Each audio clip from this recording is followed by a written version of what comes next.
नमस्कार दोस्तों, आप सभी का स्वागत है डीएस क्लासेस में। ठीक है, जैसा कि ज्योग्राफी का क्लास चल रहा है और अभी तक हमने 5 लेक्चर कवर कर लिया है। ठीक है, जिसमें हमने तारों के बारे में, मंदाकिनी यानी गैलेक्सी के बारे में, क्लस्टर सुपर क्लस्टर के बारे में, यूनिवर्स यानी कि ब्रह्मांड के बारे में और सोलर सिस्टम कैसे बना इसके बारे में देखा है। ठीक है, अब हम अगर सोलर सिस्टम की बात करें, सोलर सिस्टम में क्या आते हैं? सूर्य आता है, ग्रह आते हैं, उपग्रह आते हैं, बौने ग्रह आते हैं, क्षुद्र ग्रह आते हैं, उल्का आता है, धूमकेतु आते हैं और खगोलीय धूल आते हैं। ठीक है, हम इन सभी के बारे में, ठीक है, बारी बारी से पढ़ेंगे। अभी ग्रह, उपग्रह, बौने ग्रह, क्षुद्र ग्रह, उल्का, ये सब क्या होते हैं, इनके बारे में हम डिटेल में चर्चा करेंगे। फिलहाल सबसे पहले हम किसके बारे में देखते हैं? सूर्य के बारे में। जैसे कि आप देख सकते हो, ये जो फिगर है, मैंने एक सूर्य का ये फिगर बनाया। ठीक है, सबसे पहले इसके बारे में कुछ बेसिक बातें जान लेते हैं। अब बहुत ज़्यादा बेसिक भी अभी हम नहीं पढ़ेंगे कि सूर्य का प्रकाश पृथ्वी पे कितने समय में पहुंचता है, या फिर ये अपने गैलेक्सी का कितने समय में एक कंप्लीट चक्कर लगाता है। ठीक है, इसका रोटेशन किस साइड में, मतलब कौन से डायरेक्शन में होता है, इन सब चीज़ों के बारे में अभी हम इसमें बाद में देखेंगे, क्योंकि ये सब लिखने वाली चीज़ें हैं, याद करने वाली चीज़ें हैं। हम पहले क्या पढ़ेंगे? इसके आंतरिक संरचना के बारे में। ठीक है, जैसा कि सूरज को 3 लेयर में बांट दिया गया है। ये सेंटर का पार्ट, ये उससे बाहर वाला पार्ट, और ये लास्ट इसका जो लेयर है। ठीक है, और फिर जो जिसकी जो सतह है, इसको हम देखेंगे। फिलहाल तो मुझे ये आंतरिक, आज इसके आंतरिक भाग में जो आंतरिक लेयर है इसके, हम उनके बारे में पढ़ेंगे। कितने? 1 2 3, इन 3 लेयरों के बारे में हम पढ़ेंगे और जानेंगे। ठीक है, तो कुछ बेसिक जानकारी देखते हैं। देखो, जो सूर्य की आयु मानी जाती है वो कितनी है टोटल? लगभग 15 बिलियन वर्ष, यानी कि 15 अरब वर्ष है। ठीक है, जिसमें से अभी तक वो 5 बिलियन वर्ष जी चुका है। ठीक है, यानी कि तो 15 टोटल है, 5 जी चुका है, तो भी लगभग कितने बाकी हैं? 10 बिलियन। यानी 10 बिलियन बाद सूर्य का क्या होगा? ये समाप्त होगा। यानी कि क्या होगा? ये रेड जायंट बनेगा, वो ये सब घटना फिर से होगी, जो मैं आपको पहले ही बता चुका हूँ। यहाँ पे जो इसका ये सतह होती है, जिसको हम देख सकते हैं, इसे बोलते हैं फोटोस्फीयर, यानी कि फोटोस्फीयर यानी कि प्रकाश मंडल। इसका जो टेम्परेचर होता है इस सतह का, कितना होता है? 6000 डिग्री सेल्सियस। ठीक है, अगर हम बात करें सूर्य क्या होता है, ये इसमें गैस तो पाए जाते हैं, जैसे कि गैसीय सूर्य क्या है? गैसीय गोला है, जिसमें hydrogen 71%, helium 26.5% and other elements यानी कि अन्य तत्व इसमें कितने होते हैं? 2.5% होते हैं। एक बात और बता दूं, इसके सतह का जो टेम्परेचर है कितना है? 6000 डिग्री सेल्सियस, और जो कोर का टेम्परेचर है वो कितना है? वो है 15 मिलियन डिग्री सेल्सियस है। ठीक है, 15 मिलियन कितना हो गए? 15 करोड़। ठीक है, अब देखिए, सूर्य का अध्ययन करने के लिए हम किसी इसके एक भाग को ले लेते हैं। ठीक है, अपनी सुविधा के लिए। अब मान लेते हैं हम इसका ये भाग ऐसे ले लेते हैं, इतना। ठीक है, इसे आगे मैंने फिगर में बना रखा है पहले से ही। आप इमेजिन करना कि ये पूरा सर्कल ही है, बट अपने सुविधा के लिए हम इतने पार्ट का अध्ययन करते हैं, और यही प्रोसेस इसके पूरे भाग में होता है। ठीक है, सबसे पहले देखते हैं इस कोर वाले पार्ट को। इसका टेम्परेचर कितना है? 15 मिलियन डिग्री सेल्सियस। इसमें क्या होता है? हाइड्रोजन का, हीलियम में क्या होता है? संलयन होता है बहुत अधिक मात्रा में, जिससे इसका टेम्परेचर क्या होता है? बहुत हाई रहता है। ठीक है, इसको क्या कहते हैं? कोर कहते हैं। ठीक है, सेकेंड लेयर जो है इसका क्या होता है? इसको बोलते हैं विकिरण मंडल, यानी कि रेडिएटिव जोन, जहाँ पे गामा किरणें, एक्स किरणें और फोटान पाए जाते हैं। फोटान क्या होता है? जो प्रकाश हम तक पहुंचता है उसे बोलते हैं फोटान ही पहुंचता है। ठीक है, बाकी ये सब तो क्या होते हैं? बहुत ही हानिकारक होते हैं। ठीक है, इन हानिकारक जो किरणें होती हैं इन्हें कौन रोकता है हम तक पहुंचने में? ओजोन परत रोकता है। ठीक है, अब हम यहाँ पे आते हैं। इस थर्ड लेयर को बोलते हैं हम संवहन मंडल, जिसको बोलते हैं कन्वेक्शन जोन। ठीक है, इन कन्वेक्शन जोन में हाइड्रोजन के सेल पाए जाते हैं। एक्चुअली ये क्या था? इस पूरे एरिया में ऐसे ऐसे होते हैं। ठीक है, छोटे छोटे सेल पाए जाते हैं।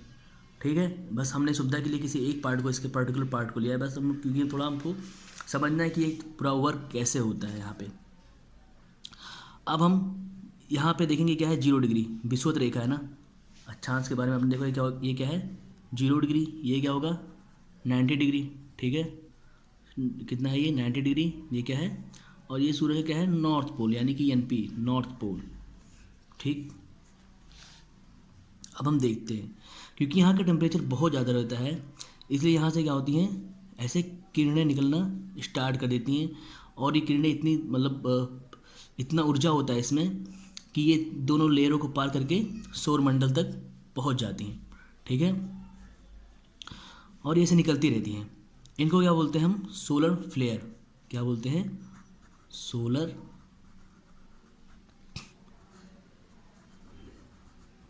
फ्लेयर, ठीक है। अभी इस सतह से निकलती हैं, इसका टेम्परेचर कितना होता है 6000 डिग्री सेल्सियस, ठीक है। और ये कहाँ से निकलती हैं, जो ये सेल बने होते हैं हाइड्रोजन के, इनके पीस से निकलती हैं, ठीक है। अब जिस किरण में बहुत ज़्यादा ऊर्जा होता है वो तो क्या होता है, इस सतह को पार करके बाहर चली जाती हैं, और जिनमें कम ऊर्जा होता है वो क्या होती हैं, वो किरणें वापस फिर से लौट आती हैं, ठीक है। अब देखो इसका टेम्परेचर कितना है, जो बाहर निकल गई 6000 डिग्री सेल्सियस, और जो लौट के आती है इनका टेम्परेचर कितना होता है 1500 डिग्री सेल्सियस होता है, ठीक। अच्छा एक बार मैं आपको और बता दूं, ये जो हाइड्रोजन, जो ये सेल होते हैं जो हाइड्रोजन के बने होते हैं, ये अंदर की ओर बड़े तब बाहर की ओर क्या होते हैं, छोटे होते हैं। और इन्हीं सेल्स के बीच से ये फ्लेयर जो मतलब किरणें होती हैं, जो यहाँ पे सोलर फ्लेयर नाम दिया गया है, ये बाहर निकलती हैं। अब देखो यह मैंने क्या बताया आपको, यानी जिस किरण का टेम्परेचर बहुत हाई होता है, ठीक है, वो तो निकल जाती हैं। और जिनका टेम्परेचर कम होता है उनकी ऊर्जा भी कम होती है, तो क्या होती है, उनको ये सन जो कि अपने गुरुत्वाकर्षण से उनको दोबारा अपने पास खींच लेता है, ठीक है। इसका टेम्परेचर कितना होता है मैंने 6000 डिग्री सेल्सियस, इसका कितना हो जाता है 1500 डिग्री सेल्सियस, ठीक है।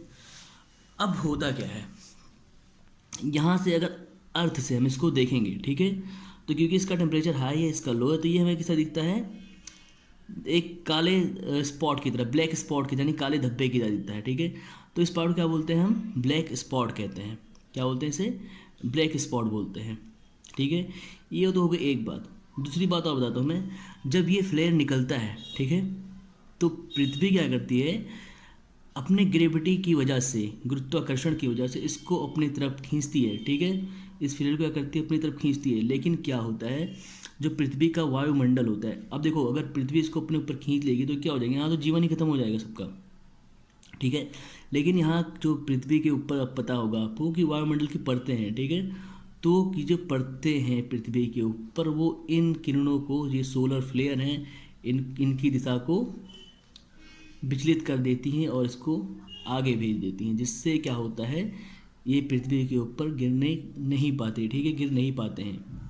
अच्छा अब इसकी वजह से कुछ प्रॉब्लम्स भी होते हैं, इन किरणों की वजह से कुछ प्रॉब्लम्स भी होते हैं। पृथ्वी पे नहीं गिरे तो ये अच्छा है, ठीक है, लेकिन फिर भी ये कुछ ना कुछ प्रॉब्लम करके ही जाते हैं। जैसे क्या होता है, हमारा जो टेली कम्युनिकेशन है उसमें दिक्कतें आती हैं, ठीक है। आपने देखा हो कभी कभी क्या होता है, जब हम कॉल करते हैं कहीं पे और लग जाता है कहीं पे, तो कहीं ना कहीं इनकी वजह से ही होता है, ठीक है। ये हमारे टेली कम्युनिकेशन में बाधाएं उत्पन्न कर देती हैं, और ये कब होता है कोई इसका पता नहीं रहता है, ये ऐसे ही होता रहता है, ठीक है। और अब देखो, जब ये किरणें यहाँ जाती हैं, वायुमंडल से टकराती हैं, तो इनके बीच में एक आवाज़ होता है सीटी के जैसे, ठीक है। सीटी के जैसे आवाज़ होता है, सीटी को क्या कहते हैं, सीटी बजाने को इंग्लिश में विसल, तो उसको क्या बोलते हैं, उस आवाज़ को हम विस्लर बोलते हैं। क्या बोलते हैं, विस्लर, ठीक है। ये जो ध्वनि निकलता है, ये सोलर फ्लेयर और पृथ्वी के वायुमंडल के रगड़ने से, टकराने से कुछ भी, तो ये क्या बोलते हैं हम, विस्लर, ठीक है।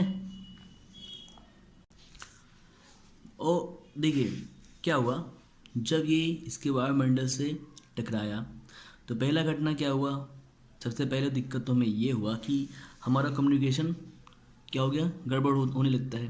दूसरा ये विस्लर की घटना हुई। तीसरा क्या होता है, जब ये प्रकाश यहाँ वायुमंडल से टकराता है तो हमें एक लाइट देखने को मिलता है, कहाँ पे, पृथ्वी के नॉर्थ पोल में, ठीक है, कहाँ पे, नॉर्थ पोल में, ठीक है। जैसे क्या हुआ, और साउथ, और इस साइड में टकराया तो नॉर्थ पोल का एरिया हो गया ना, यहाँ पे साउथ पोल में, तो इसे क्या बोलते हैं हम, अरोरा। क्या बोलते हैं, अरोरा, ठीक है।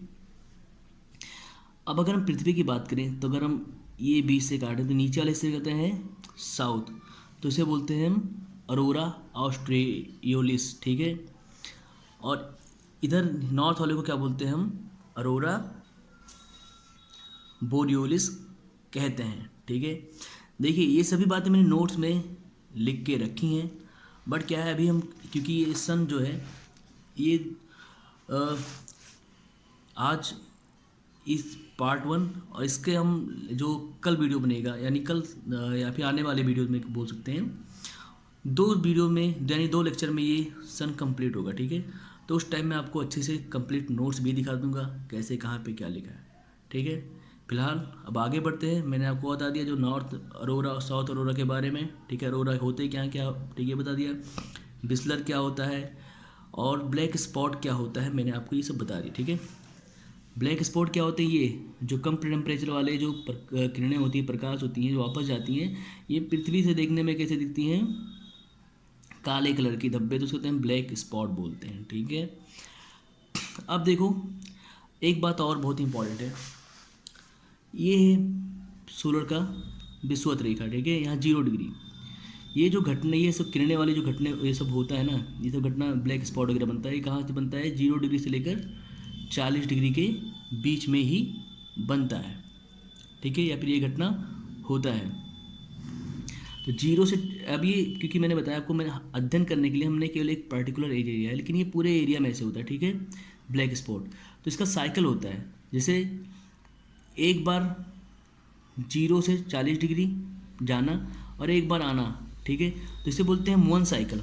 ऐसा नहीं कि एक बार यहाँ गए तो वन साइकिल, एक बार यहाँ से जा मतलब 0 से 40 तक पहुँचना, फिर वहाँ से वापस आने से क्या बोलते हैं हम, वन साइकिल। तो यहाँ से यहाँ जाने का समय कितना होता है, यहाँ से यहाँ तक का समय होता है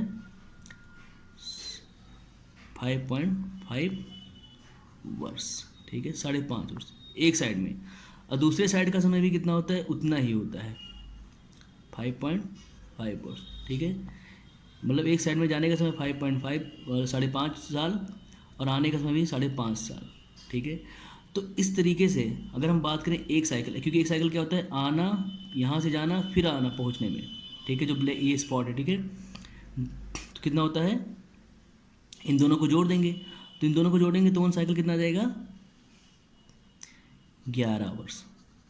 यानी सोलर स्पॉट वन साइकिल कितने वर्ष का होता है, 11 वर्ष में अपना एक साइकिल पूरा करता है। क्वेश्चन आएगा, अगर सोलर स्पॉट एक साइकिल करने में कितने समय लेता है, तो कितना, 11 वर्ष का समय लेता है। तो अगर एक साइकिल को पूरा करने में जो लगा समय है वो है 11 वर्ष, तो इसी तरीके से अगर 100 साइकिल पूरा करेगा तो कितना समय लगेगा, 1100 वर्ष। और इसी 1100 वर्ष को बोलते हैं हम एक सोलर इवेंट। यानी एक सोलर इवेंट कितने वर्ष में होता है, 1100 वर्ष में, ठीक है। यानी एक सोलर इवेंट का समय कितना होता है, 1100 वर्ष। एग्ज़ाम में क्वेश्चन भी आ सकता है कि एक 1100 वर्ष में कितने सोलर इवेंट होते हैं, तो क्या बोलेंगे, एक सोलर इवेंट। या फिर ऐसे पूछ सकता है कि एक सोलर इवेंट होने में कितना समय लगता है, तो क्या बोलेंगे हम, 1100 वर्ष, ठीक है। अब आपको मैं क्वेश्चन देता नहीं हूँ, मतलब देखते हैं, ठीक है, क्वेश्चन ही समझ लो इसको आप। अगर जैसे मान लेते हैं 2013 में, ठीक है, जो इसका जो साइकिल कंप्लीट हुआ था, कौन सा था, कितने नंबर का था वो, 23वां साइकिल था, 23rd साइकिल 2013 में जो साइकिल कंप्लीट हुआ कौन सा था, 23वां साइकिल था। तो बताओ जो नेक्स्ट साइकिल होगा, यानी नेक्स्ट साइकिल कौन सा होगा, 24th जो होगा वो किस ईयर में कंप्लीट होगा। आप वीडियो को पॉज कर सकते हैं और अच्छे से सोच सकते हैं, मेरे ख्याल से उतना सोचने वाली कोई बात है नहीं, ठीक है। उम्मीद करता हूँ आप लोगों ने आंसर ज़रूर सोच लिया होगा, ठीक है। तो पता करते हैं। अब जाहिर सी बात यार, 2013 में 23वां था, तो 11 साल में एक होता है ना, एक साइकिल होता है। नेक्स्ट साइकिल कब होगा, 2013 में हम 11 ऐड करेंगे, 11 ऐड करने के बाद 2013 और 10 23 और 1 24, यानी कि 24 में कौन सा होगा कंप्लीट, हमारा 24वां साइकिल कंप्लीट हो जाएगा। ठीक है, तो इसी तरीके से ये आज का हमारा जो भी लेक्चर था, जो भी सन के बारे में था, हम इसके आंतरिक हिस्से लेयर्स के बारे में पढ़ चुके हैं। ठीक है, अब इसका आगे हम कल मैग्नेटिक आर्क वगैरह के बारे में पढ़ेंगे। ठीक है, और बाकी तब तक के लिए आप लोगों से बस यही कहना है, अगर आप तक ये वीडियो पहुंच रहा है तो ज़रूर अपनी राय कमेंट्स बॉक्स में बताएं कि कैसा लग रहा है आपको, क्या कमियां हैं जो मैं और सही कर सकता हूं। ठीक है, और बाकी अगर वीडियो अच्छा लगे तो लाइक कर दें, और बहुत अच्छा लगे सब्सक्राइब भी कर दें, ताकि मुझे पता चलता रहे हाँ मेरा वीडियो कहीं पहुंच रहा है। और बाकी अगर नोट्स वगैरह की बात है तो नोट्स वगैरह सब कुछ रेडी है। जब इसका नेक्स्ट पार्ट आएगा, जब पूरा कंप्लीट हो जाएगा, तो वो सब भी मैं आपको दिखा दूंगा या कहीं अपलोड कर दूंगा। ठीक है, तब तक के लिए पढ़ते रहिए, ज्ञान लेते रहिए। मिलते हैं अगले वीडियो में। जय हिंद।